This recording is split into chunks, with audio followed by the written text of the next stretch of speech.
les contestó Jesús, no he venido a llamar a justos, sino a pecadores para que se arrepientan. Este es el versículo de memorizar hoy, ¿no? No he venido a llamar a justos, sino a pecadores para que se arrepientan. Hay que entender el contexto de este versículo, ¿sí? Aquí el Señor lo está hablando, ¿sí? Lo dejó de que no ha llamado sino a justos, a pecadores, sino a justos al arrepentimiento, ¿sí? Dentro del contexto del llamamiento de Leví, ¿sí? De establecer una relación con él. Porque es que muchas veces tenemos que se malinterpreta este versículo, ¿sí?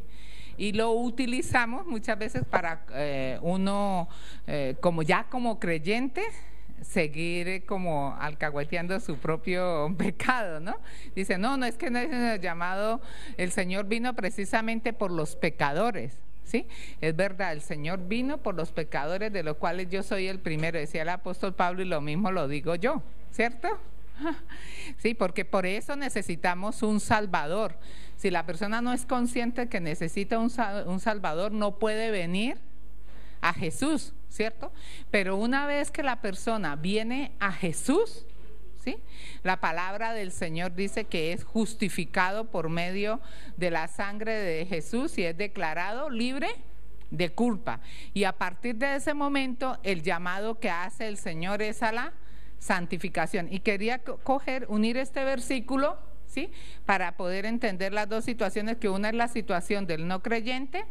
Para convertirse a Jesús necesita reconocerse como pecador, y otra es la situación de aquel que ya ha sido lavado por la sangre de Jesús, y tenemos que hacerlo en base al devocional que hemos estado leyendo de 2 de Corintios, donde el apóstol Pablo, ¿sí? Hace caer en cuenta o les recuerda a los cristianos de Corintios cuál es la posición que ellos tienen en Jesús y por lo tanto que nosotros tenemos en Jesús. Y quiero que miremos, por favor, que recordemos que ya lo hemos leído en el día de ayer y antier, que es 2 de Corintios capítulo 6, y esto dentro del contexto del compañerismo cristiano, ¿sí? Vamos a leerlo desde el versículo 14 hasta el versículo 7, 1. Desde 2 de Corintios 6, desde el versículo 14 hasta el 7, 1. Y como hemos estado tratando este tema para reforzar este principio del compañerismo cristiano. Dice, no formen yunta con los incrédulos. ¿Qué tienen en común la justicia y la maldad? ¿O qué comunión pueden tener la luz con la oscuridad? ¿Qué armonía tiene Cristo con el diablo? ¿Qué tiene en común un creyente con un incrédulo? ¿En qué concuerdan el templo de Dios y los ídolos? Porque nosotros somos templo del Dios viviente. Como Él ha dicho, viviré con ellos y caminaré entre ellos. Yo seré su Dios y ellos serán mi pueblo. Por tanto, el Señor añade, salgan del medio de ellos y apártense. No toquen nada impuro y yo los recibiré. Yo seré un padre para ustedes y ustedes serán mis hijos y mis hijas, dice el Todopoderoso. Como tenemos estas promesas, las anteriores, ¿sí? Queridos hermanos, purifiquémonos de todo lo que contamina el cuerpo y el espíritu, para completar en el temor de Dios la obra de nuestra santificación. Aquí hay conceptos que yo sé que ustedes ya lo saben, pero como también lo dice el apóstol Pedro, ¿sí? Para mí no es molesto el volverlo a repetir, y para nosotros es seguro cada vez que es el concepto de lo que es la santificación, ¿sí? El concepto de lo que es la justificación, ¿sí? que son dos conceptos diferentes. Una vez que el creyente se ha unido a Cristo, dice que un solo espíritu es con él. Y es lo que aquí el apóstol Pablo está tratando, ¿sí? El Señor está en medio de nosotros y Él se constituye como nuestro Padre. Dice que Él habita en medio de nosotros. Esa condición y esa posición que tenemos en Cristo, tenemos que pedirle todos los días al Espíritu Santo para que nos abra los ojos de nuestro entendimiento y nos pueda ver como el Señor nos ve, ¿sí? Puede ser que nosotros estemos todavía en ese proceso de que nuestra posición en Cristo sea reflejada en nuestra condición personal, y eso es lo que se llama la santificación. Entonces, ¿qué es la santificación? Que es lo que termina diciendo en el 7:1, es el proceso del Espíritu Santo de hacer que mi condición personal al día de hoy, en el presente, refleje mi posición en Cristo, ¿sí? Entonces, en mi posición en Cristo yo ya tengo el carácter de Jesús, pero en mi condición personal yo estoy en proceso de adquirirlo. Y uno de esos elementos bien importantes para que ese proceso del Espíritu Santo se obre en nuestra vida está en el compañerismo cristiano, ¿sí? Yo puedo tener relación con todo el mundo, o debo hacerlo, porque a ellos es que tengo que dar testimonio. Es lo que el caso que nos presentaba la visita de los discípulos a la casa de Mateo, de Leví, ¿sí? Dice, yo he venido a ellos para establecer relaciones, para compartir, pero otra es mi intimidad y compañerismo. ¿Con quién lo debo tener? Dice, con los creyentes, y no con todos los creyentes tampoco. El apóstol, el Salmo 119:63 dice, compañeros soy de los que te temen y guardan tus mandamientos. Aún el compañerismo cristiano tenemos que ser selectivos. Y eso nos ordena la palabra de Dios, ¿sí? Aquí dice, ¿qué compañerismos pueden tener la luz con las tinieblas? ¿Cierto? El templo de Dios con los ídolos, ¿sí? ¿Por qué dice? Porque el Señor sabe que como seres humanos, en el proceso de formación, donde hay vida, hay crecimiento, hay un momento en que uno nace, otro momento en que uno va creciendo, desarrollando hasta llegar a la vida adulta. Lo mismo es en el proceso de crecimiento espiritual. Y un factor bien importante para el ser humano son las relaciones, eso es básico, ¿sí? Eso es básico. Las relaciones influyen en la formación de quién eres tú, ¿sí? Por eso hay un dicho popular que dice, dime con quién andas y te diré quién eres. ¿Sí? Todo eso es aplicable al proceso también de crecimiento espiritual, y eso es lo que hace referencia el apóstol Pablo, ¿sí? Cuando dice, usted y yo tenemos que ser selectivos y saber con quién intimamos, que es diferente tener relación. Yo tengo que tener relación con todo el mundo porque a todo el mundo yo le tengo que evangelizar. Pero otra cosa es tener compañerismo o intimar, que es dos cosas distintas, ¿cierto? El compañerismo lo debo tener con aquellos que le temen a Dios, o sea, que están en obediencia a Dios y guardan sus mandamientos. Y en eso yo tengo que ser selectivo en mis relaciones y en mi compañerismo y comunión, ¿sí? ¿Por qué? Por estas grandes promesas que tenemos. Dice, yo seré un padre para ustedes y ustedes serán mis hijos y mis hijas, dice el Señor Todopoderoso. Entonces, sabiendo esas grandes promesas, queridos hermanos, que esas son ya decisiones personales que yo tengo que tomar. Purificarnos de todo lo que contamina. ¿Qué contamina? Tanto el cuerpo como el espíritu. Hay factores contaminantes, ¿no? Y ya sabemos cuáles son: el mundo, la carne, que somos nosotros mismos, y el Satanás, ¿no? Entonces hay tres factores de contaminación. Entonces pero esas son decisiones que uno tiene que tomar, que por eso no es general, para cada persona es diferente. Para cada persona lo afecta determinadas situaciones, determinadas personas, puede ser que para otro no. Por eso es que aquí no se colocan, digamos, cosas puntuales, ¿cierto? Sino se coloca como una regla general. El apóstol Pablo dice, purifiquémonos de aquello que contamina mi cuerpo y mi espíritu.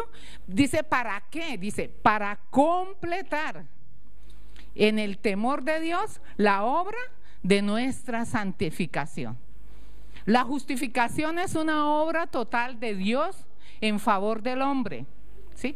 Cuando por medio de la fe nos acercamos a Jesús, entonces Él nos declara libres de culpa. Eso ya es una obra sola, pero la santificación, que es el proceso del Espíritu Santo en la vida de cada creyente, es una obra, pudiéramos decir, la hace el Espíritu Santo inquietando a nosotros, pero es una decisión de nuestra voluntad, ¿sí? Y eso entonces es un proceso en el cual participa el creyente. Por eso aquí dice, para completar. Entonces si uno lo lea rápidamente y no tiene claro los dos conceptos, puede decir, a ver, entonces que la obra de Jesucristo fue incompleta. No, la obra de Jesucristo es total.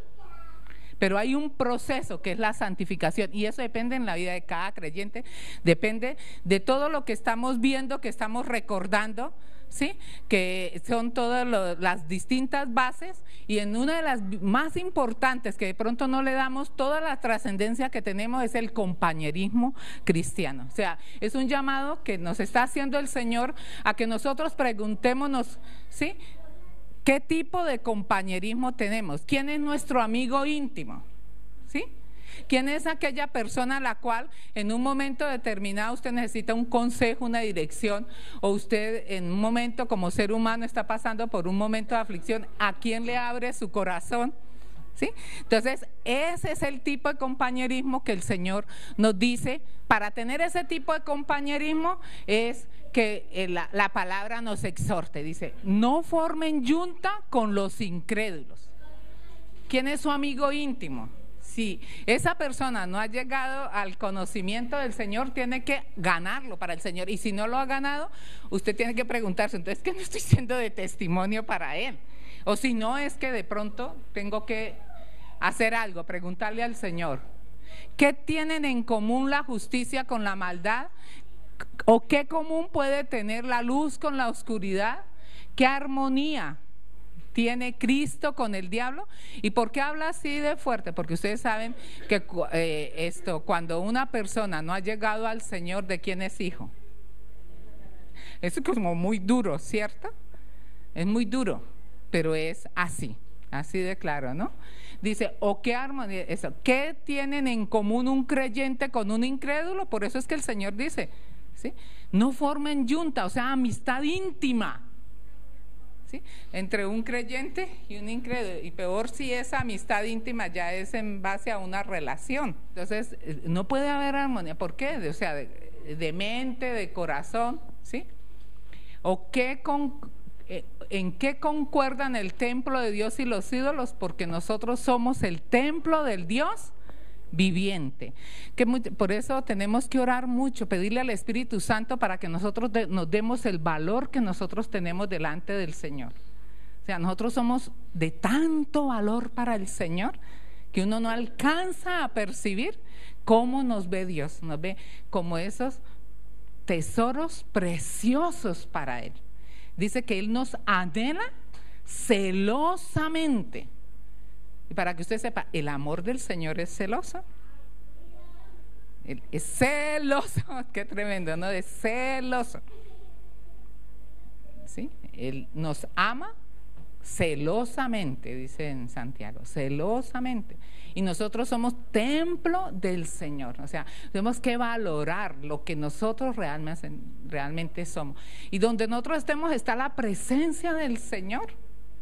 Eso es lo más tremendo. Llevamos esa presencia de Dios, y esa presencia es de bendición.